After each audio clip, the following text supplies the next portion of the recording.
everybody. Welcome to Story North, episode 10, with an agent. I'm Jay Stevens. I'm here with Jeff Kamen. Hey, Jeff. Hey, Jay. What, is that wrong again? No, yes! It was It's the one called with the an one agent. with the agent. The one with His an agent. Let me start again. emphasis was a bit different. I think we should keep it, though. One. Episode 10, the one with the agent. I can't do this. This is terrible. All right, I can do this. Hey, everybody. Welcome. Stop it, Jeff. Dawn, I'm sorry. Don't worry, it's all right. All right. Hey, everybody. It's Story North, episode 10, the one with the agent. I'm Jay Stevens. I'm here with Jeff Kamen. Hey, Jeff. Hey, Jay. And Kim Todd. Hey, Jay. It's not that funny of a name. I'm here with Don Frederick, also Hello. our guest literary agent and co-founder and owner, I guess not co-founder, complete founder and owner of Red Sofa Literary. Yes. Right? Boutique literary agency. Established here in the Twin Cities. Yes, correct? it was established in St. Paul, but we actually have Jenny is in Minneapolis and Laura's in St. Paul. We have Amanda at our agencies in Nottingham, England, and then Bree is in Salt Lake City. So Oh, you're all over the place. we're all over the place. So, do you now refer to yourself as the International Literary Agency? No, You could, but you totally could, could. right? I'm okay with boutique literary agency. Boutique International. I don't know if those two go together. Kind of a boutique international agency. And you're also co-founder of the Min Pub Tweet Up, is that correct? Yes. All right. For those who don't know what it is, we'll get to that in a minute. But first, I want to check in with everybody and see what we're up to this week. Maybe what we're reading and all that. What's going on? Kim? Well, I was going to say that we saw the events at Guthrie last weekend on closing night, which was great. Oh, yeah. The weekend before last weekend, which was closing night. It was really great show. It was written in response to these shootings in Norway in 2011, and it was basically a two-character play, but they bring in a different choir each night. And I don't know, really powerful, moving piece of theater. So That was the great. events, right? Yep. The events, yeah. Cool. Yeah, I was there too. That was fun. It's funny. That's not mine, though. We were just at Guthrie, but we did not see a play. Instead, we just kind of took it in as architecture And and it's like really cool seeing building. the city and photos and going there at Magic Hour. It's quite beautiful with the, Gold Medal Park right next to it and just the autumnal setting. It's a great place. Did you to... go inside and go up and out that little like prow, Yep. which goes out What over do the they lake? call that Yeah, again? that's What's really that great. called? Do you remember? I think it's the deck or the... I can't remember the name. I was about to confuse it with House on the Rocks Bridge to Nowhere, which I bet the architect that designed the Guthrie would love to be compared to House on the Rock. House on the Rock. Yeah, that's a whole other trip if you guys ever want to go see House on the Rock. I actually don't recommend it unless you have demons that you need to purge from a younger age, that you were taken there as a child and you can't believe what you saw and you need to prove it, and then you end up taking your kids. It's this kind of thing that you kind of destroy generations by going once, and then if you have kids, because then you keep going even though no one really enjoys it, but they feel like they need to see it. And again, not the Guthrie I recommend, but House on the Rock, you may be forced to go there, and then by all means you should go. Yeah. So write that one down. Or? So, are you reading anything, or was that it? No, I've actually decided to take this month off of reading. No, I'm reading. The Yes, Graveyard I'm reading Book. quite a bit. I've been reading so much. I finished the Graveyard Book, and I finished the graphic novels of Graveyard Book, and listened to Neil Gaiman read the audio of it. And this is one of the few books that I've done basically almost every way that's available right now. I'm sure if there's a play or a movie, I will see it of Graveyard Book and continue on seeing all variations of it. Really enjoyed it. Really liked having Neil Gaiman read it to the kids, the whole family, and kind of, this is better than dad or mom could read it, sort of thing. Like, listen to the way he does it and stuff. And then, we would take turns, and there would be times where we would try to read it, and you could just tell everyone would be like, can you just put the phone back on and have the author read it again, because it's so good. But I thoroughly enjoyed all versions of that, and now I'm knee deep in how Star Wars conquered the universe. Yes, and the next book. I'm so geeking out and preparing for Let's December. interrupt our book talk here for a second and give the book some bar spiel. When's that coming up for the December show?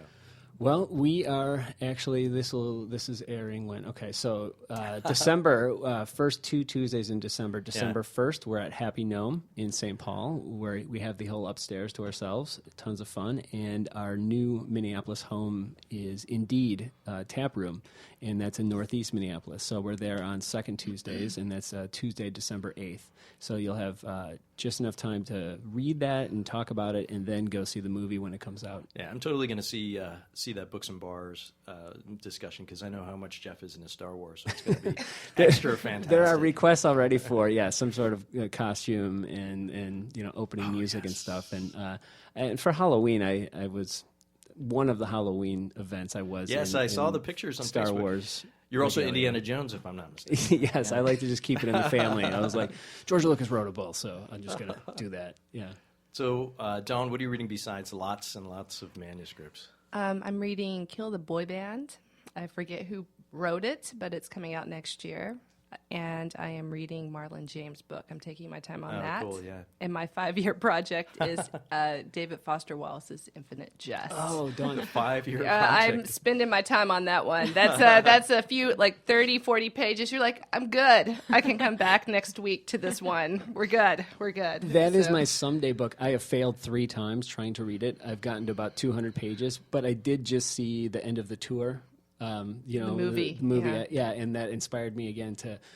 I know I'm going to do it at some point, but I just don't know when. 5 years. That's what I'm giving myself. 5 years. Okay. When your kids are in college, Yeah. and then you sit back. Have you guys read Infinite Jest? I haven't. I have I've read a not. lot, much more of his nonfiction than his Okay. fiction. A supposedly fun thing I'll never do again. Yeah. That is excellent. That is I also excellent. love the lobster essay. Oh yes, consider the lobster. Yeah. Me, I'm reading out loud. It's.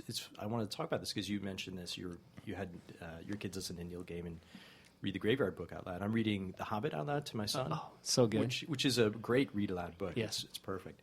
But I also watched the movie recently too online to see if it's appropriate for him, and it's such a terrible. Such a terrible interpretation of the book. Like, the parts in the book and the movie are fantastic, but then when he goes off on his own path, it's just so terrible. He creates all this conflict where no conflict exists, and he has all these extra storylines, and it's just not a very good movie. And that's only there's 3 movies of The Hobbit. It's just I don't know, kind of ridiculous. So you have that to look forward to. Yeah. I read that. I read that aloud to my kids, and then they picked it up and read it on their own. Yeah. A year or 2 later. So. Yeah. Peregrine our daughter has read it by herself, but Ben has been resisting. I don't know why. I offered to read it to him 3 or 4 times, and he finally relented because he has to read so many books per quarter for school, right? How old is he? He's 11. You should read Measle and the Wrath Monk. That one's a really fast one. Okay. I know all about those books for boys. I used to mentor a kid he's now an adult, but Yeah. I read all those books out loud, those fun books with him every week. Oh, you know what, Dawn? I think you should send us a list. I can definitely do that. We'll put it up on our site. We'll put it up on our site. Yeah, because I'm always looking for, because Ben has a very, I want to say specific taste, but he typically likes books about boys his age and sort of a realistic setting. He doesn't like fantasy as much as our daughter. So I was a little surprised he really took to The Hobbit, but he gets mad when I finish. Always leave Bilbo in a spider web or in a barrel somewhere or something. Yeah, you know what else you'd probably be mad about? If you listened to this podcast. He will as an adult, don't worry. Yeah. He will listen. That's right. He's What going do to be they say about someday me? he's with his friends. He's like, I tried 3 times to listen to my dad's podcast. I'm going to give myself 5 years. I'm going to listen to one of these episodes. They're so long. Their intro is 15 minutes. Oh, but this is the fun part. Oh, wait, should we do the non-fun part? Let's do the non-fun part. So, Dawn, hi. Hello. Welcome. We got you here for your work as a literary agent. I don't know. I think a lot of people out there who are listening probably are curious what an agent does, how one becomes one. What's your role in the whole process of publishing books? So first, maybe tell us a little bit how you became an agent and what made you want to represent writers. So I got my master's degree in library and information sciences, and I was brought up here to work at a publishing house. And I had worked in the bookstores for over a decade in Tennessee. So I actually was used to selling new ideas, not the unfinished ideas, as we call that. And so when I started at the publishing house, I was not really acquiring books, and I missed dealing with new ideas all the time. So it was time to go after a year. I wasn't happy. And I went back to the bookstore because I do that well. I can run a bookstore with my eyes closed. It's easy. But I wanted to actually be an agent. And one of my friends in my program, we only have like 15 people. This is when people didn't think it was cool to get this degree. And she was like, you should be an agent. And I'm like, I don't know about that. And then I looked it up and I'm like, oh, that's what you do. You sell the idea before it's actually published to the world. Like, I could do that. I know when it's good. I know when it's bad. So I said to a friend over coffee one day, I was like, I want to be an agent. I went to the AAR website, which is the Association of Author Representatives. And there's no way that tells you how to become an agent. And he goes, I'm friends with an agent in town. I'm like, are you kidding me? So it was like a work of fate. She came around the same time as me, and she brought me under her wing, and eventually I became a partner. And then by that point, it was time for me to branch off on my own because she had a very specific aesthetic, and she's still one of my best friends. But she was more prescriptive, and I am not. So that's what I did. I branched out on my own and started my own agency. At the end of 2008, right before the recession. It was fantastic timing. I hear the passion that you have for it in Yeah. there, and I like the way that you describe how you are taking the idea before the rest of the world has it, and you're basically like the pitch. I mean, you have like just the capsule of it, and you're trying to get everyone else as excited about it as you are. You see it. It's like a rough diamond. Like you're looking for that rough diamond. It's not there yet, but you see the potential. You know? Do you have some rough diamonds right now that you're really excited about? Yeah, there's a few. There's some things I've pursued on my own where I'm like, I just need you to write this because so there are people who are doing a few things for, sometimes there are things I want and I'll get on Twitter and ask for it and nobody gives it to me. So I'll just find someone to do it for me. There are times I want something and it's just not coming to me. But then with any idea, it doesn't matter what it is. Every idea I take, I'll see some potential, but I might sit on it a few months before I take it out. So we'll develop a book proposal. We might get a freelance editor, we'll have a proofreader, and just try to get it ready to go so that when I do take it out, it's in good shape. Can you explain a little bit about Yeah. just what an agent does? Because I think a lot of Yeah. people probably don't understand it. So if you want to get published, most houses will not interact directly with a writer. So if you're looking at the big houses, all the big guys, they will only take ideas from an agent. And the reason being is because too many people now want to write books. I think it was a long time ago, there was a percentage that 65 to 70% of the public wants to write a book, but only 25% of the public reads on a regular basis. So imagine being a publishing house having to go through all of that. So the agents have slowly become the people who get to read all of those ideas on the front end. And so by finding the agent, you have an advocate. That's our job, to be your champion. But also, we're kind of the pre-filter for the editors so that they have an easier time acquiring the things that they want. And so they're looking to us to fine-tune those ideas and tweak them so that they'll be ready to go. Also, as an agent, we do contract negotiations. So a lot of writers have signed contracts they should not sign, and then they regret it. Usually they're inevitably... If you do not have any knowledge of what's legal and what's good for you, you might sign a contract that's not in your favor.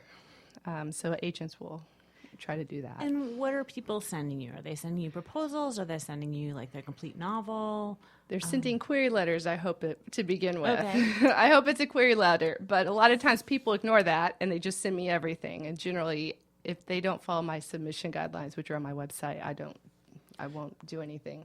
So yeah, you have the guidelines on your website. Can you kind of just ballpark it for us? Like, what's a good query letter that you'd like to get from somebody? A good query letter should be very concise. It should tell me about the idea in 2 to 3 sentences, who they are in 2 to 3 sentences, and also why they think I would like it, and also an idea of who I am and why they think I would be a good match for them. Get me excited. A lot of people get lazy when they're sharing their ideas. Get me excited. I want to see some enthusiasm in your query letter. Yeah. Well, I have a question. Yeah. You must get a ton of submissions. Mm-hmm. How many do you get in a typical week? And also, how many books do you typically sell? We've sold 29 books this year, and I personally have had 5,000 queries on average in a year. And I maybe sign 5 people a year. Wow. So there you go. I'm doing the math in my head. This is difficult for me as a writer, right? Less than 0.5%. I don't know, somewhere in there, but yeah. I think you have to be bad at math to be a writer, right? I mean, Laura, when she became an agent, got over 10,000 queries in 1 year, and she signed 6 people So you're getting probably over 100 query letters a week. easily. And of those, do you read most of the letter, or do you know sort of? I know in one sentence. Okay. You really, the first Yes. sentence needs to get you. It's got to be catchy. So usually I know in about 2 seconds of reading the first sentence or two, no, yes or no. Wow. Yeah, it's not to be cruel, but like I literally am reading these emails at midnight sometimes, and I've done everything else and so I'm finishing my day answering queries. And thankfully, someone's helping me right now with it. So, but it's a challenge. Is that your favorite part of the job, though? Is it finding that one out of those thousands that is the one that you're excited about and that you can take to the next level and take to the world? Yeah. When you see a gem in the pile, you first pinch yourself and you wonder if you're just hallucinating or if you're sleep deprived. You start to wonder if you just found a really good idea. So when I do see a good query, I'll say send it to me immediately. And if it's something I know that has a time, like it's something I know it's going to move quickly. You can tell when it's going to move quickly. So for example, in mid-July, someone queried me with a pop culture history of World of Warcraft on a Friday afternoon. I immediately wrote him back and I went, yes, send it to me now. Send it to me right now. So he sent it to me, and within 3 hours I was emailing him saying, can I talk to you tomorrow? Because I knew immediately based on this guy's platform, and he was a good writer and he had a great idea, that other agents were going to move quickly. This one I knew was going to be out of my hands if I didn't move fast. And so I talked to him the next day, and I basically tried to woo him because I thought he was awesome and I loved his idea. And I was willing to move forward. There was some stuff I would want to do with the proposal, but I wanted to take it out in the fall. So he gave me a week. So he made me wait a week, understandably, because other people were looking at it. But he did decide to go with me after talking to 2 or 3 of my authors. It was 3 of my authors. And we sold the book a month ago.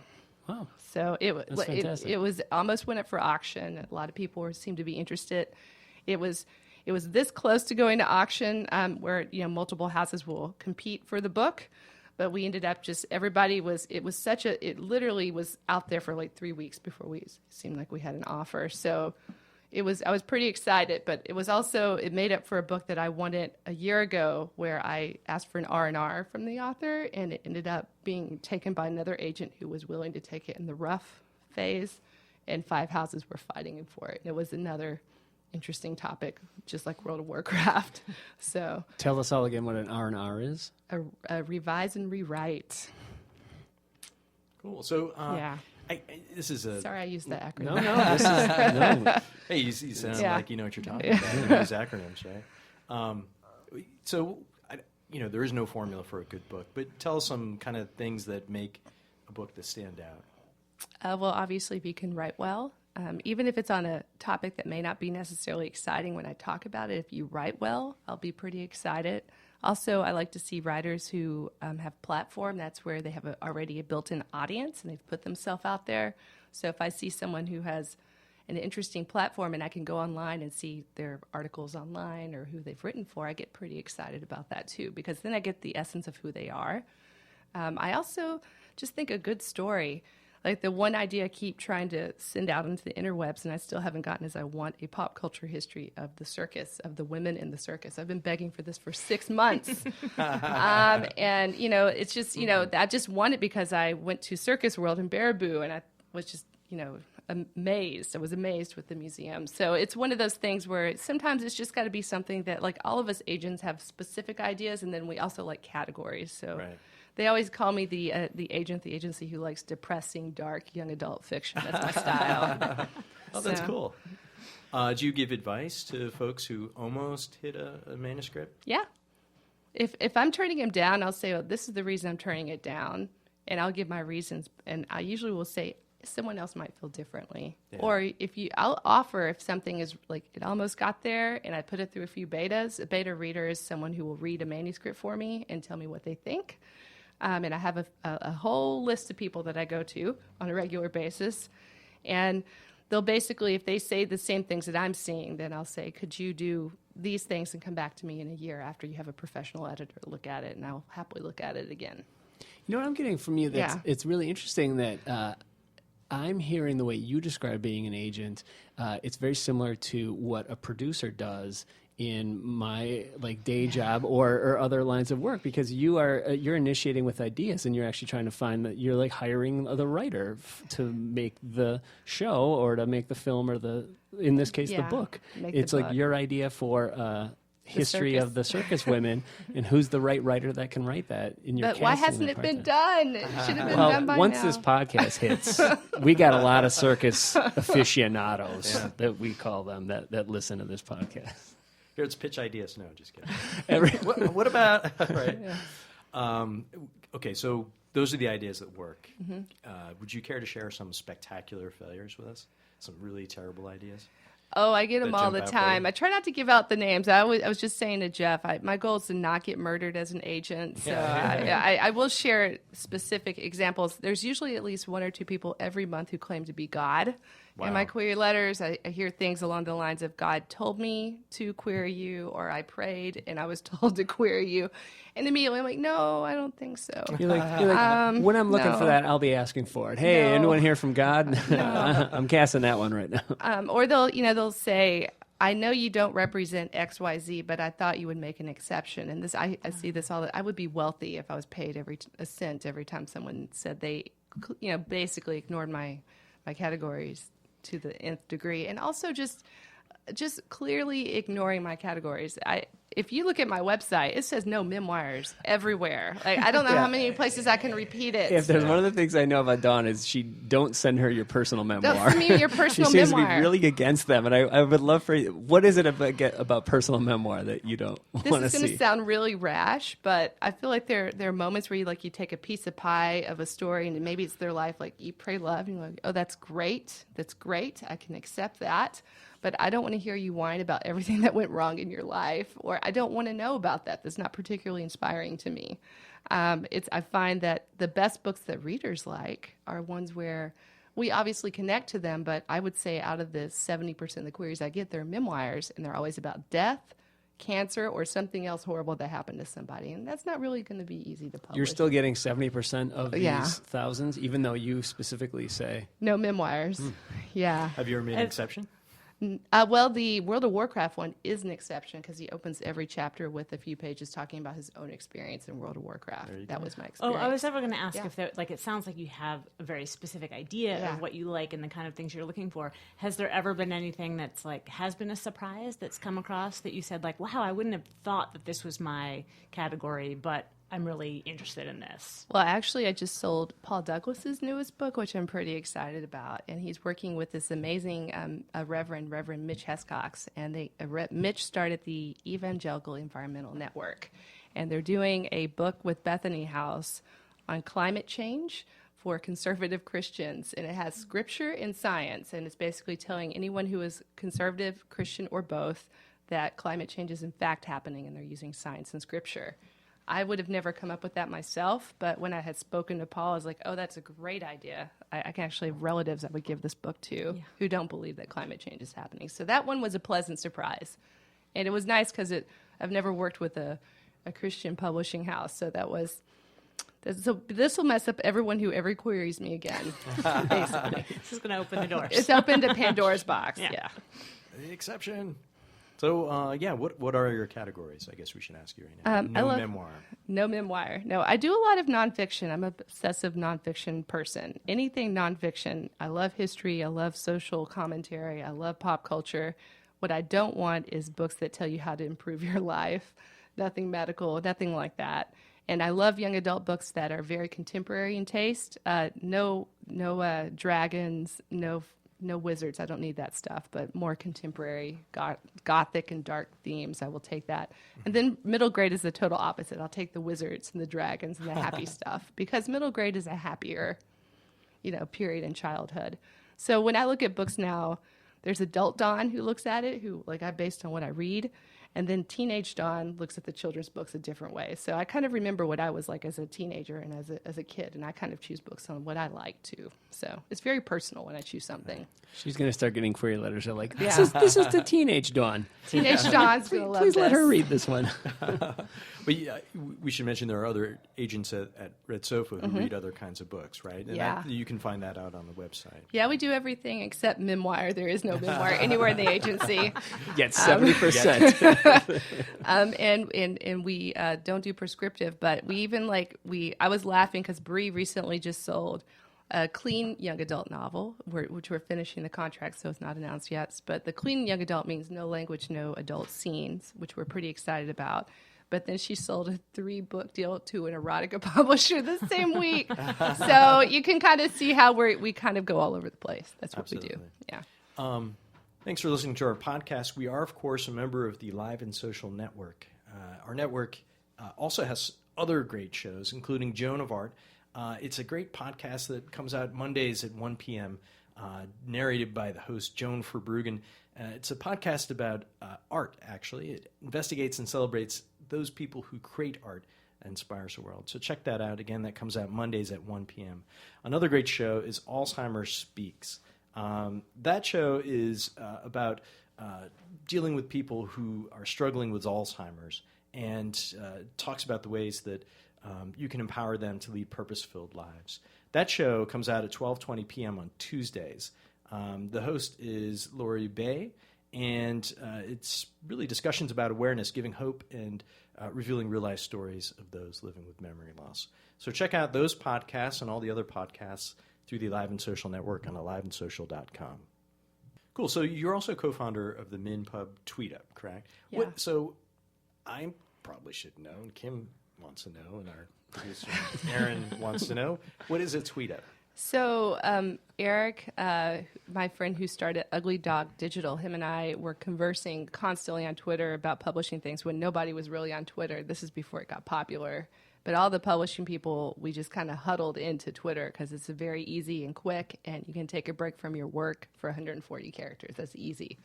And so Eric and I were conversing how people have sometimes in publishing, they put us, writers will sometimes kind of elevate us a little bit above them, and that's not really the way it should be. I think we're all equals here because I look at it as a team. It's a collaborative experience when you get published. You work with your editor, your agent, your publisher.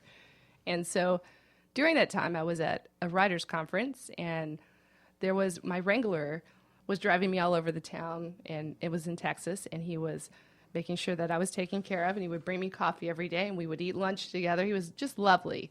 I had no idea that he was going to pitch me his idea later on. So we had lunch, and then about an hour later, he pitches me his idea, and he's sweating. His face is bright red, and he's shaking, and I actually thought something was wrong with him. I'm like, are you okay? We had been talking about my cats. I'm like, and all of a sudden, it looks like, I'm like, do you want me to get some help? Like, are you okay? And he was actually having a panic attack while pitching his idea, and I got back to Minnesota, and I talked to Eric. I was like, we got to fix this. Like, I'm tired of writers not being able to talk about their ideas without having a nervous breakdown in front of me.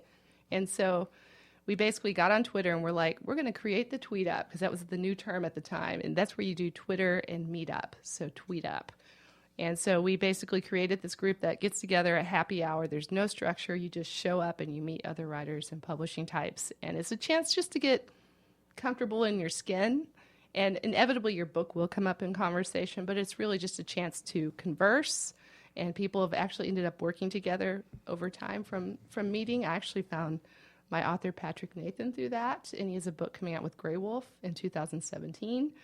And he's also a dear friend. So it's one of those things where, it's just a chance to kind of get off of the internet for 2 hours and talk about the one thing that unites us all, which is books and words. Okay, so just to be clear, Yeah. you're actually meeting. In It's person. not like so where's the tweeting come in? We tweet before and after, Okay. but not during. Okay. This I is got what we it. call I an got it. IRL, in real life experience. I've been to them. They're great. Yeah.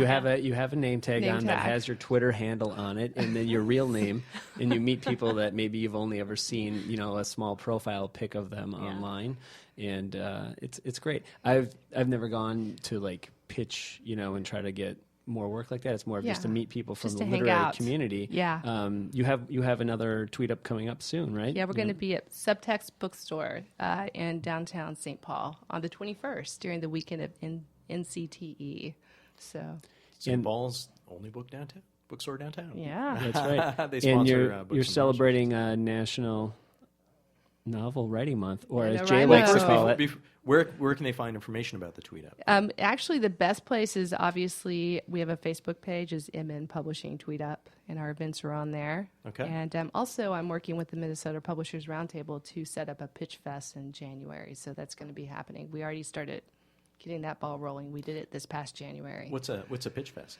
So basically, local publishers and editors show up, and any writer wants to come in, they can come in and pitch their idea. It's during a 2-hour time, and it's 5 minutes going around the room and seeing who you want to pitch your idea to. It's like speed dating. It's like speed I mean, dating. I wouldn't Yeah. know, but I've Should you have a manuscript ready when you make your pitch?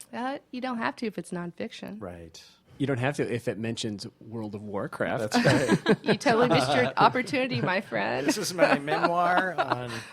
But Dawn, who's welcome at the MinPub tweet-ups? If you like books and words, you show up. That's pretty much any of us that read or write, combination thereof. Sounds like our listeners. Yeah. That's right. All right, let's talk about NaNoWriMo. Yeah, are you writing one right now, Jay? It's November. You should be writing. I don't want to talk about it. See, watch me sweat. I'm turning red. I know a place you can go. Yeah. Can I talk about it? It's on the 21st at Subtext. Do people steal each other's ideas? That's what I'm afraid of. No, there's no Really? time to steal ideas. Honestly, a lot of people write similar things at the same time. And that is the reality. I see it in the inbox all the time. So it really comes down to how well you tell the idea. Okay. Yeah. So, NaNoWriMo, are you writing right now, Kim? Are you working on your Well, new I book? am, but I like to write like the same 1,500 words, like Yeah. lots and lots and lots of times, so it gets really good. So that's what I've been working on. So this November, it's all work and no play makes Kim a dull Yes. girl. All work and no play makes Kim and then Yes. Jay's like, honey, what is in the typewriter here? I don't think we should stay at this hotel any longer. Yeah. Well, No, I like, small things polished to a fine shine. So. Oh, kind of like the So I'm working diamonds. on there. it. I actually Yeah. tried to encourage Kim to blog, but it took her. How long did it take you to write the post? Like My 2 weeks? 100-word post, Yeah. it took me 2 weeks. But it was really good when it was done, let me tell you. So, yeah. NaNoWriMo's not in Kim's wheelhouse. Yeah. What's And the, you, what's Jeff? the, it's, And you, Jeff? Yeah, are you writing something, Jeff? Jeff? I often quote my friend Dessa, and I say, I'm not a writer, but I drink a lot about it. I might have to steal that, actually. That's pretty Well, awesome. it's her lyric. I've been using it for years, though. I think I am in a professional appreciator mode right now of other people's writing so much that I don't do my own. But I think at some point I may return to it. I used to do a bit of freelance writing, and I think I have in me. I'm probably in the 70% of, not necessarily a memoir, but I feel like just because of what I do, there's probably something that I have at some point. But it's been more in the screenplay realm more recently. Isn't it so. great how writers never get specific about Well, what they were doing, right? I'm not really. I have There's nothing. something I'm I kind of yeah. want to do someday. No, there's nothing I got right now that I can do. So How many words, NaNoWriMo? What's the my God. goal? Is It's it like 50,000? Yeah, it's 50,000. 50,000. Yeah. Now, I know on your site, well, first of all, Dawn, let me ask you this, because what Jeff said reminded me of a question I had about you becoming an agent. Did you come through an agent as a writer or a reader? And I imagine that latter would be more practical for... I don't like to write. I'm too obsessed with commas and everything else. I'm much better I appreciate good writing, and I Yeah. can tell you what I like or don't like or what needs to be done. Okay. So Well- I appreciate my role. That is my role. I'm very happy being on the other side. So you should be writing an average of 1,666.66 words a day Yeah. in NaNoWriMo. Yeah. So that's why I'm not doing it, because it's the devil's number. There's just way too many sixes in a row Yeah. here. I just, I have to get that book on climate control. Actually, I don't have a problem doing that. It's just everything it's terrible. It's terrible. But then you have 50,000 words at the end of the month. Yeah, I think the point is that you're not going back and polishing to a fine Yes, sheen. You're and just that's something I need getting to the work words on, out and getting a plot. But that it works has for an arc. Kim. It works for you, polishing. Yeah, but I've never written a book in a month. That's true. I've never tried or aspired to. 3 years. That's how long it takes me. 3 years to write a book. In half really a month, good. in half a month, you could do a blog post though. That's That's right. That's That's pretty right. impressive. And a tweet. I think Twitter is great for me because it's Yeah. like those short bursts Really? of things. Yeah. Yeah. I always want to write more. I'm like, I always hit the end, the 144 character limit. I'm always mad. Why does that not surprise me, right, Kim? You always want to do more. That's true.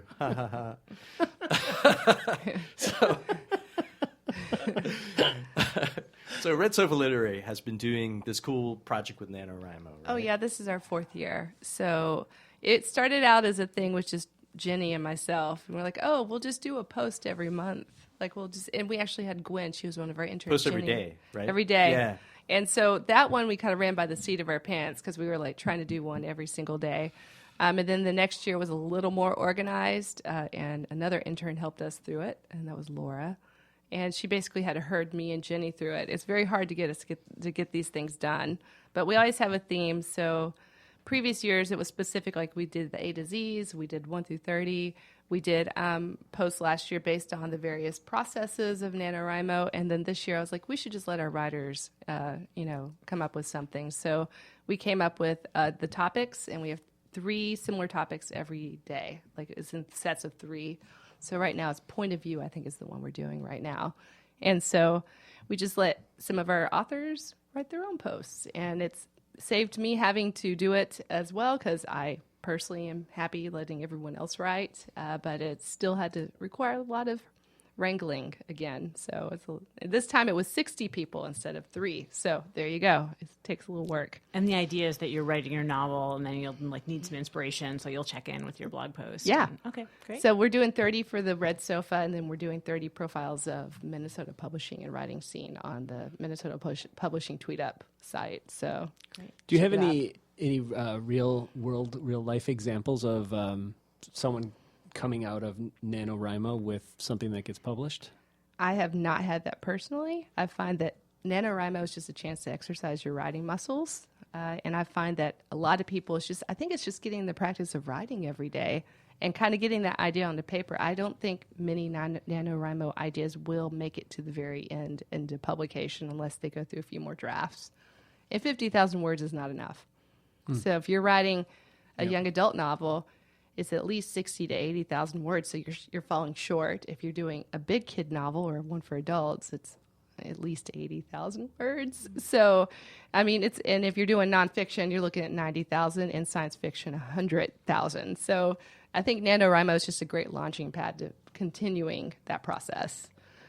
Dawn, I know you also teach at the Loft Literary Center. Yeah. What are you teaching at the Loft? I just taught a class with my friend Jake, who is an editor that lives here, but he was an editor in New York for many houses, and we did a pitch and query letter class on Saturday, with a lot of people. We had 29 people, and I'm actually doing a 6-week boot camp with Jenny and Laura, starting January 26th at the Loft. It's on the publishing process. This will be our second run. We had a huge class last time, so we're pretty excited. We call it Team Red Sofa. That's our hashtag. Team Red Sofa. Is there an actual red sofa? Yes. Is it where you do a lot of your best work? At home, That sounded yes. bad. It's at home. Yeah, it's at home. Okay, Yeah. it's not okay. No, when I started my own agency, I did not want my name on the masthead. I felt that was a little bit egotistical, so I wanted something that represented me. And my friends were like, "It's your red couch, and it's your red shoes, and your cats." So I brought the couch and the cat together. Yeah, and you couldn't play up the red shoes as much because that was already done, right? That's right. Garrison and Yeah. so, okay. I still got red in. The red was in there. like it. Yeah, there you go. So roller derby. Let's talk about that for a second. You are a roller derbyist. I'm a retired roller derby ref. I started 2007, and I retired 2 seasons ago. And so I'm on my 9th year with the league, but I'm very much retired. So I'm a member of the league. I participate in many other ways. I just don't do the bouts and the skating anymore. But you used to. You were, yeah. Yeah. What team?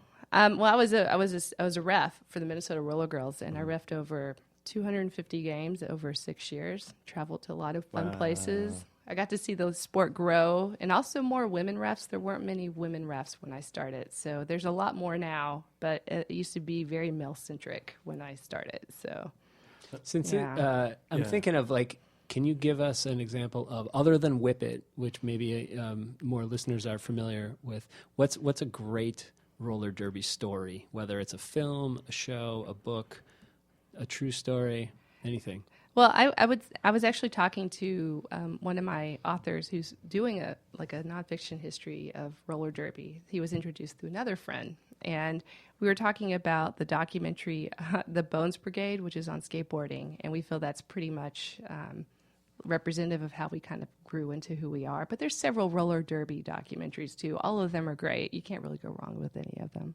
Yeah, but it's I'm sorry, really, go ahead. yeah, it's very much it was a group of girls who liked to roller skate, and we basically hung out with the skateboarding scene, when we were younger. So that it very much tapped into our angst and our anger, but this was our sport, and we claimed it for ourselves.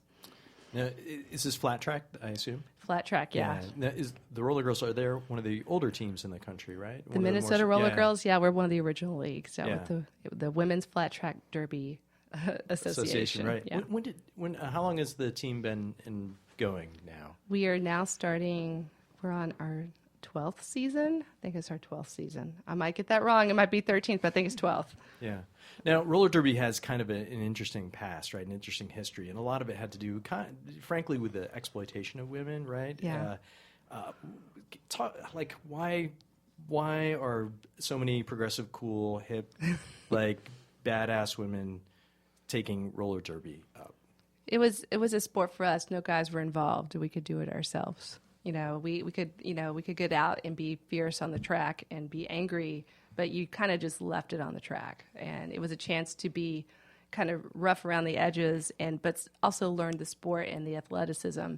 And then at the same time, when you're off the track, you do your thing. So one of my girlfriends, she's retired. She is a geneticist. There are lawyers. There are a lot of people who are incredibly intelligent, and a lot of us, I think we just kind of had to go through a phase in our life to kind of shake out all the crazies from our 20s. But I feel like now there's a whole new generation of roller derby people, and those are the children. So I was reffing children's roller derby starting 7 years ago or 6 years. This has been around for a little while. Those kids are now playing roller derby at the adult level, and it's a different group of people. These are kids who grew up playing roller derby. They don't have all the angst and the skateboarding influence. So it's very interesting to see that combination and the growth of the sport. Oh, that's cool. What's the age range of most of the players? Well, for our league, since we're sponsored by Surly, yay Surly, is 21 or older. So if you're a roller derby league and you're sponsored by a beer company, you have to be 21 or older. So. Is there a point at which people start to age out, though, like in other sports? I mean, or is it just based on your own bones, how they're feeling? How they're feeling. I mean, there's some people who are over 50 on the league. It really does depend on your endurance. So, not to say I've been to a few bouts. As have I.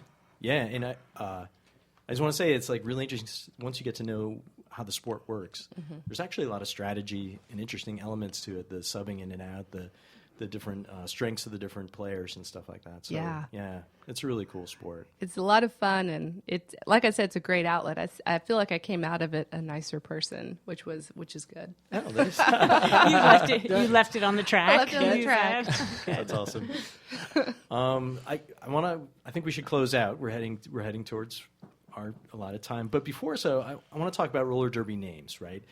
That's something that's really kind of important to the players, and maybe some of you have heard the names that certain players use, but there's a big process to getting a name and to establishing it. You have to submit your proposed. You have to play for a little while, right? You have to be your league will give your established. name to the correct organization. Yeah, and it's at twoevils.org, right? And then there's when they update the list, you get it. Your name gets approved or disapproved or whatever. Yeah. So I just want to go around the room here and talk about.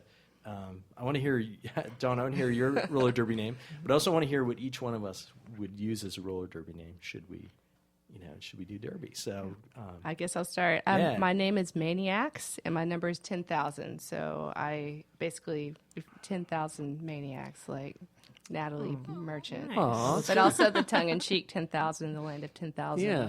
lakes. At first, I thought for sure it was an homage to Michael Cimbello, the composer from Flashdance. But then you got there. No, but when that comes Natalie on, Merchant. at the after parties, if it comes on, they're like, "Your song is on, Maniacs." I'm like, "I know," And you're like, my song. Actually, my song is "These Are the Days," and I kind of want to roll out to a nice acoustic strum here. And is it Maniacs like Axe? Maniacs? Yeah. Oh, that's good. That's good. I like it. Oh. I like it. Jeff, what would you? Oh, I got to get creative with my spelling now. Yeah. Well, I kind of have had a nickname for a long time, so it's always my go-to. If it's not taken, I try to get it on social media and stuff. So, I mean, El Jefe is where it goes. But lately, there's been a word in our house that we've been using a lot. And I'm thinking I could combine the two. So, I'm going to assume El Jefe is already taken somehow. Someone's already got it, right? There's Probably taken. Yeah, there's probably someone at San Antonio. I don't know. They got it, and I'm late to the game. But I bet Chunderball is not taken. And Chunder It would be gives like you, German Schunter. well, yeah, Schunter. but Chunderball it has the feeling of thunder, but it's a little bit like you're throwing up. That's the chunder. So we talk that's about this great. because we go to amusement parks and we see kids and we say they're chundering. We were on vacation and we were on this mountain pass going into Yellowstone, and we saw a kid leading out of his family's van, and he was like like out the side of the thing, and I'm like, look at that kid chundering down his van, and they're like, my kids love it. Every time I say chunder, they laugh, and I go na na na na na chunder, and I play the AC/DC song chunder na na na na na. Chunder. Yeah, and it's a great sport. I mean, AC/DC in sports, so I think Chunderball. I'm just going to, maybe, can I get that right now? Here, let's make sure let's that reserve Chunderball it. isn't taken. Let's It's reserve mine. Well, I don't know what I have. I have sort of a tree-hugging reputation. So a friend of mine suggested that mine would be Sierra Club. Like with the club. I love that. That is fantastic. Club. You could do like with a K, or you could do two B's, or something tree huggery. or Sierra Club Her. Afterwards, it'd be like, who wants to join Sierra Club? Like, get autographs and donations. It'd be great. Oh, mine's terrible. I had a baseball thing, and I was going to go with Barry Bondage. I think that's actually taken. I'm sure it is taken. I think I've heard that one. Let's think of another baseball one for him that's not taken, though. The Splendid Splinter. I don't know. That's more of a public radio one. Yeah. The Splendid Splinter. Yeah. That's kind of cute, though. That's cute. That could work. See? But I don't know if you want a cute name in roller derby. You need to bring fear. No. Well, it's a bummer. Well, I should have looked it up first. It was your idea. I know. It's terrible. Hey, Dawn, thank you so much for coming. Thank you so much. I appreciate it. Yeah, that was great. And also for our fans out there, just a reminder that we do have loads of social media. We'll be posting links to Red Sofa Literary and other things that we mentioned here, including the tweet up. You can find us on Facebook. We have our own page. You can find us on Tumblr at storynorthpodcast.com, tumblr.com, and you can find us on Twitter at storynorth. So, yeah, thanks for listening. See you at the tweet up.